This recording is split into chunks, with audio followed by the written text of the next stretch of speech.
Saudaraku yang terpilih anggota DPR, sedekahmu adalah perda. Jangan datang cuma tanda tangan tidur. Ada perda yang mau dibikin, di lobi sama pengusaha, kau benarkan. Demi Allah, tanda tangan itu nanti akan menyeretmu ke neraka. Dengar baik-baik para anggota dewan sebelum Bapak dilantik. Sudah? Bukannya bulan 10, tanggal 10. Tak? Iya, belum. Belum kan? Yang terpilih maksud saya. Yang sudah dan habis masanya, Bapak tinggal tanggung jawabnya itu 5 tahun. Yang belum dilantik, sebelum Bapak sesat dan saya akan diminta tanggung jawabnya nanti di akhirat, saya akan berkata, saya sudah nasihati mereka, saya sudah beritahukan mereka. Kalau dia tidak saya beritahu, maka dia tuntut saya nanti di akhirat. Ya Allah, saya tidak tahu, saya tidak pernah diberitahu dasat latif. Maka saya akan berkata, bohong, saya sudah kasih tahu di rumahnya Pak Jaya. Iya. Maka kewajiban ulama adalah mendakwakan. Balighu anni walau ayat. Sampaikan meskipun satu ayat. Kulil haqqu walau kana murram. Katakan yang benar meskipun itu pahit. Maka saya katakan ini, Pak. Jabatan 5 tahun. Dan demi Allah selama 5 tahun itu, Pak, potong tangan saya kalau gajinya Bapak bisa beli private jet. Kecuali Bapak korupsi. Korupsi pun kayaknya tidak mampu, Pak. Iya toh? Maka salah Bapak kalau mau jadi anggota DPR, mau jadi kaya. Salah. Pasti mencuri. Pasti mencuri. Tapi kalau Bapak mau kaya, jadi pengusaha tambang. Kaya itu. Tapi kalau jadi anggota DPR, Bapak harus niatkan, mewakafkan pikiran, hati, dan waktu untuk mengabdi. Namanya wakil rakyat. Sidin sabarataan. Ulun mau tanya, kalau ada wali kota dengan wakil wali kota, tinggi mana?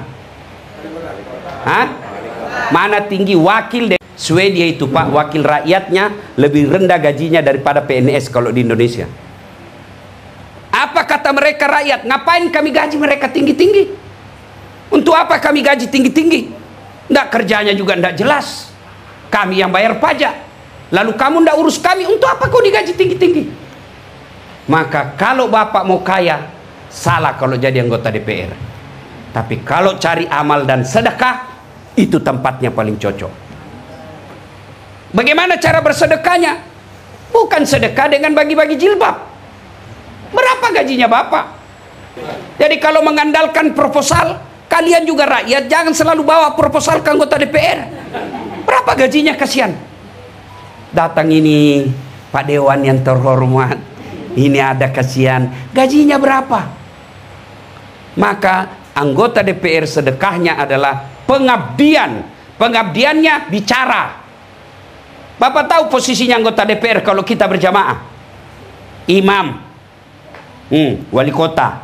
Anggota DPR itu dia di sini. Di belakangnya imam sebelah kanan. Belakangnya imam sebelah kanan. Itu anggota DPR. Kalau imam salah, ini yang luruskan. Semestinya imam ruku, dia langsung sujud. Anggota DPR bicara dong. Apa dia bicara? Bukan dengan memaki, bukan dia tendang, ya imam salah kok. Enggak juga dia dorong kepalanya, bodoh ini. Tidak, apa dia ucapkan yang di belakang? Subhanallah, maha suci Allah. Berarti anggota dewan, kalau wali kotamu salah, wali kotamu membuat peraturan yang menyusahkan masyarakat, ngomong dong. Kamu wakil rakyat, maka bicara. Kalau Bapak tidak bicara, Bapak dituntut. Kenapa? Karena diam.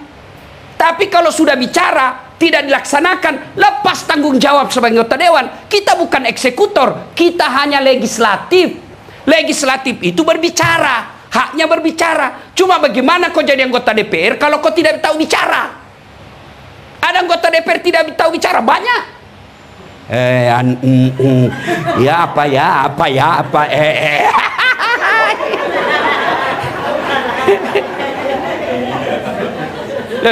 Benar, Pak.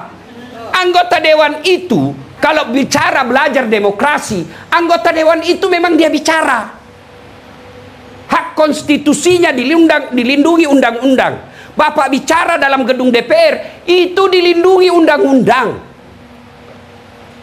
Maka kalau berbicara, bela hak rakyat, jangan diam.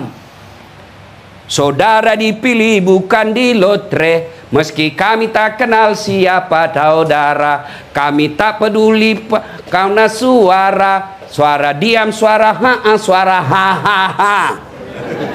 Itu kan dibilang Iwan Fals, wakil rakyat bukan terusnya merakyat, jangan tidur waktu sidang soal rakyat. Sudah digaspol hari ini. Untung Bapak ada di sini. Untung Bapak hadir supaya apa? Ada peringatan. Inilah yang disebut amar ma'ruf nahi mungkar. Inilah yang disebut saudara sejalan, seiring seperjuangan. Inilah yang disebut watawasaw bil haq, watawasaw bis sabar.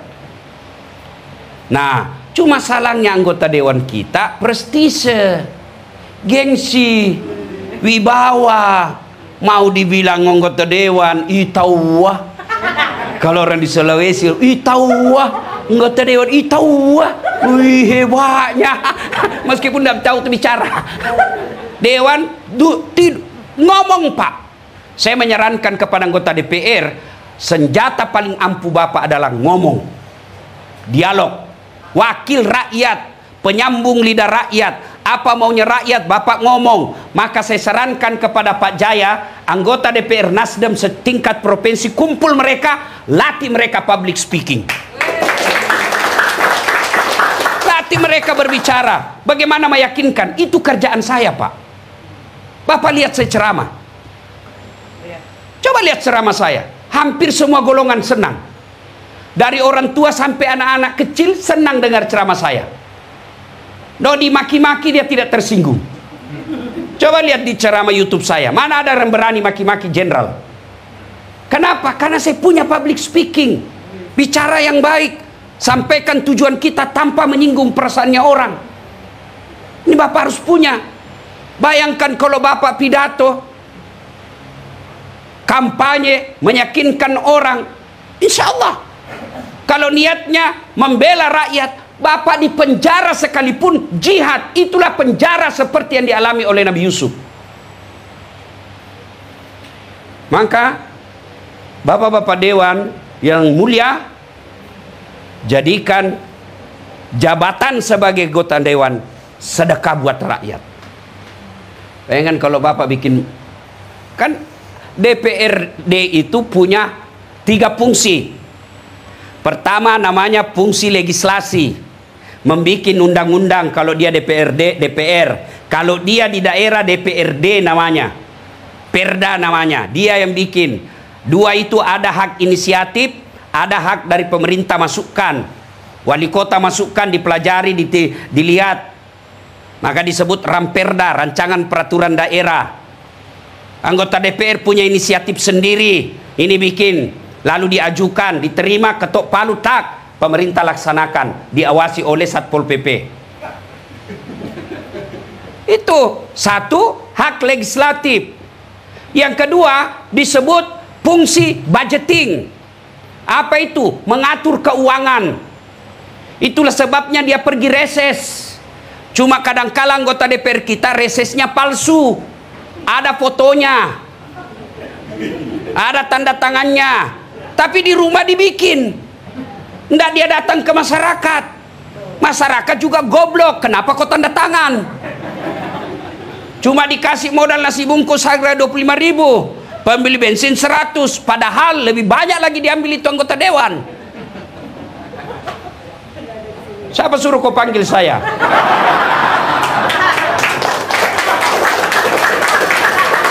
Jangan marah Pak ya, jangan marah Pak, supaya Bapak punya bekal. Itulah sehingga pergi reses. Dia pergi reses itu menerima aspirasi. Pak Desa, apa yang kau butuhkan di sini? Kan namanya reses itu Bapak datang ke dapil, datangnya pun diongkosi. Bapak apa? Kepala desa. Desa ini apa kebutuhannya? Kami butuh jembatan, Pak. Oke, sudah. Sudah, itu hasil reses, dipanggil kepala yang bersangkutan. PU kalau misalnya jembatan, rumah sakit kalau misalnya kesehatan di dinas kesehatan, panggil mereka. Nih, sudah, anggalkan, bikin anggaran, sekian anggarannya. Berapa jembatan? Jembatannya berapa ongkosnya? 10 miliar. Ah, kadangkala sudah bocor di situ. Pernah dengar ceritanya kontraktor di akhirat? Kan ini SMS-an antara penghuni surga dengan penghuni neraka. Dia bilang penghuni surga, bagaimana kabarmu di situ? Wah, enggak di sini. Di blender terus kita. Enggak ada kesempatan ngopi, hancur kita di sini. Kata penghuni neraka, pian di situ berapa gimana? Wah, bujur, bajak, bagus bener di sini kita. Enak, 1 laki-laki 7 bidadari. Baru dibayangkan sudah ada. Kata penghuni neraka, bolehkah kami jalan-jalan ke situ? Boleh aja. Terus bagaimana caranya? Kata penghuni neraka, kan penghuni neraka Pak kreatif, cerdas. Gampang. Kita bikin jembatan. Kamu bikin jembatan dari surga, kami juga dari neraka bikin jembatan. Kita ketemu di tengah. Bagaimana? Setuju? Setuju. Lelang proyek. Waktu pekerjaan 3 hari. Keluar pemenang tender. Hari pertama, jembatan dari neraka sudah selesai 50%. Hari kedua, selesai 70%. Hari ketiga, tuntas, efektif, efisien, selesai. Di tengah. Sampai di tengah, penghuni neraka lihat-lihat. Kenapa ini jembatan dari surga kada mulai-mulai? Teriaklah ini penghuni dari neraka. Kenapa kau belum mulai proyekmu? Kami sudah sampai di tengah sesuai perjanjian. Apa kata dari dalam surga? Bagaimana mau dimulai? Kontraktor, pengawas, pemborong ada semua di situ.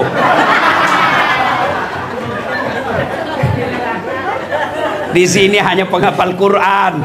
Nggak tahu dia bikin kali-kali kalkulatornya selalu salah hitungan semennya. Ayo. Nah, mereka ini Pak Dewan, reses itu fungsinya menangkap aspirasi apa yang diinginkan di dapil kita. Sudah itu kita panggil, Bapak Dewan punya hak untuk memanggil mitra kerja namanya. Saya tidak tahu hafal betul komisi apa kalau pembangunan, komisi apa kalau kesehatan, komisi apa kalau ekonomi, komisi apa kalau pemerintahan. Itu sudah dibagi-bagi. Cuma kadang-kala anggota dewan dia senang komisi yang basah. Ingat Pak Dewan, di komisi yang basah itulah orang tenggelam. Sudah susun anggaran, sudah itu disebut fungsi budgeting. Yang ketiga ada disebut fungsi kontrol, fungsi pengawasan. Pak Dewan berhak menegur pemerintah. Kenapa itu anggaranmu salah guna? Kenapa itu perda kau tidak jalankan? Bapak punya hak sebagai wakil rakyat. Tiba-tiba ada jalan ditutup, itu mengganggu masyarakat. Pak Dewan punya hak untuk menegur. Sebagai wakil rakyat, kenapa jalan itu ditutup? Tidak pernah dibicarakan di Dewan. Rakyat mengeluh dengan itu. Itu kalau Bapak lakukan seperti ini, insya Allah Bapak di dunia anggota DPR, Bapak disebut yang terhormat. Di akhirat juga insya Allah sama-sama Rasulullah di akhirat.